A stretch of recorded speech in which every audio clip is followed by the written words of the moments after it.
રહ્યા છે। ટાઇટન અને કલ્યાણ જ્વેલર્સમાં ઓલમોસ્ટ 4 થી 5% તેજી આપણે જોઈ છે।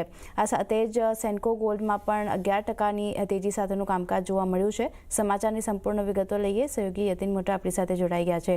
યતિનજી, ગુડ આફ્ટરનૂન। જણાવો, જ્વેલરી શેર્સની Q3 કારોબારી અપડેટ કેવી આવતી દેખાય છે?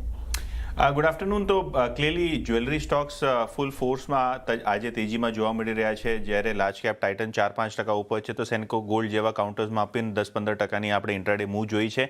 અને આનું કારણ છે સારા Q3ના અપડેટ્સ। દિવાળીની સિઝન હોય કે Q3ની ફેસ્ટિવિટીઝ હોય, ક્લિયરલી 40% જેવું ગ્રોથ અક્રોસ ધ બોર્ડ મોટી કંપનીઓના જ્વેલરી સેલ્સમાં આપણને જોવા મળી રહી છે। અને અહીંયા સોનાના ભાવ પર જે વધારો આપણે જોયો છે તેના બાવજૂદ ગ્રાહકોએ જમીને ખરીદારી કરી છે। ટાઇટનની વાત કરીએ તો લગભગ 40%નો ગ્રોથ તેમના જ્વેલરી બિઝનેસમાં આવ્યો છે। ડાયમંડ સ્ટડેડ જ્વેલરી હોય કે across the board gold jewellery હોય, 40% જેવો ગ્રોથ તમને જોવા મળી રહ્યો છે। અને સ્ટોર એડિશન બી અહીંયા સારું થતાં તમને જોવા મળ્યું છે। ઇનફેક્ટ Q3માં 54 નવા સ્ટોરો કંપનીએ ખોલ્યા છે, જેના બાદ સ્ટોકમાં સારો ટ્રેક્શન છે।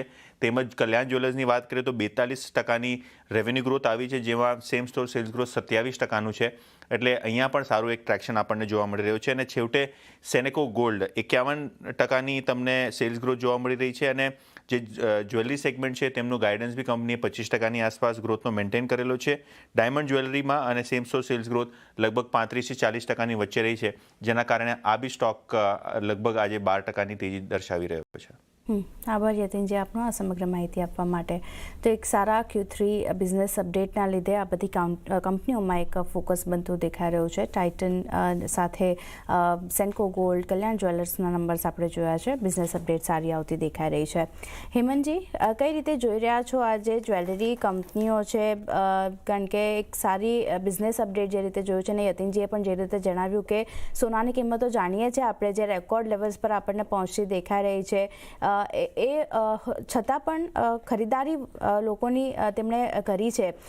ટાઇટન માટે ખાસ કરીને જે તેમણે નવા લેબગ્રોન ડાયમંડ આ સેગમેન્ટમાં પણ એન્ટ્રી કરી છે, તો આવનાર સમયમાં આ એક સ્પેસ પણ અહીંયા એડ થતી આપણને જોવા મળશે કારોબારમાં। શું ધ્યાન રાખી રહ્યા છો? આ બિઝનેસ અપડેટ કઈ રીતે જોઈ રહ્યા છો કંપનીઓની? બિઝનેસ અપડેટ બહુ જ સરસ છે ડેફિનેટલી, પણ આઈ થિંક હું ડેફિનેટલી એમ કહીશ કે it is up to our expectation. કારણ કે ગોલ્ડના ભાવ જે રીતે વધ્યા છે, તો લગભગ 35 થી 40% growth in terms of value is given. એમાં કોઈ શક જ નથી, કારણ કે એક ક્વાર્ટરમાં ગોલ્ડના ભાવ જ લગભગ 40-45%ના જમ્પ સાથે આપણે જોઈ રહ્યા છીએ। તો 40% ગ્રોથ ઇઝ ડેફિનેટલી ધેર। પણ એક ઇમ્પોર્ટન્ટ પોઈન્ટ એ છે કે વોલ્યુમ ગ્રોથ કેટલો આવી રહ્યો છે। તો આઈ થિંક જે બી ચેનલ ચેક્સ છે અને જે બી ઇન્ટરવ્યુ મેં આજે સાંભળ્યા છે, એમાં એવું દેખાઈ રહ્યું છે કે Q2 versus Q3 volume growth is down at least 7 to 12% across the gold category as well as across high studded gold category। તો 7 થી 12%નો જે વોલ્યુમ ગ્રોથ છે, I think that is not a good news going forward.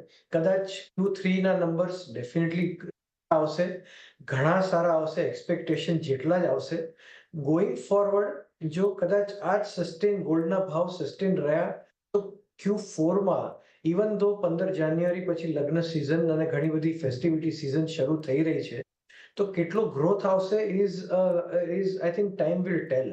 કે આટલા ઊંચા ભાવની ખરીદી definitely નવું વોલ્યુમ ક્રિએટ નહીં કરે। I think there will be a dent in terms of volume. અને એક ઇમ્પોર્ટન્ટ વાત આપે એ પણ કરી કે જે ગ્રોન ડાયમંડની જે શરૂઆત ટાઇટને કરી છે, I think that is a very good starting point from Titan. અને કદાચ એ આખી ઇન્ડસ્ટ્રી માટે કદાચ એક ઓર્ગેનાઇઝ સ્પેસ તરીકે આગળ જતા લોંગ ટર્મની દ્રષ્ટિએ ઉભરીને આવશે એવું દેખાઈ રહ્યું છે। પણ I think 40% growth we are not surprise frankly. અને કદાચ it is driven only by price, only by value rather than volume Aarti. So કદાચ જ્યારે નંબર્સ એનાઉન્સ થશે ટાઇટનના, સેન્કો ગોલ્ડ કે એની અધર કે Kalyan jewellers, I think it is going to meet the expectation of all the fund managers and analyst. કદાચ સેલો news થઈ શકે। It is better to be little cautious. It can be trading bet, પણ investment માટે કદાચ હું હમણાં recommend, this is not the right time to invest in jewellery companies Aarti, for sure.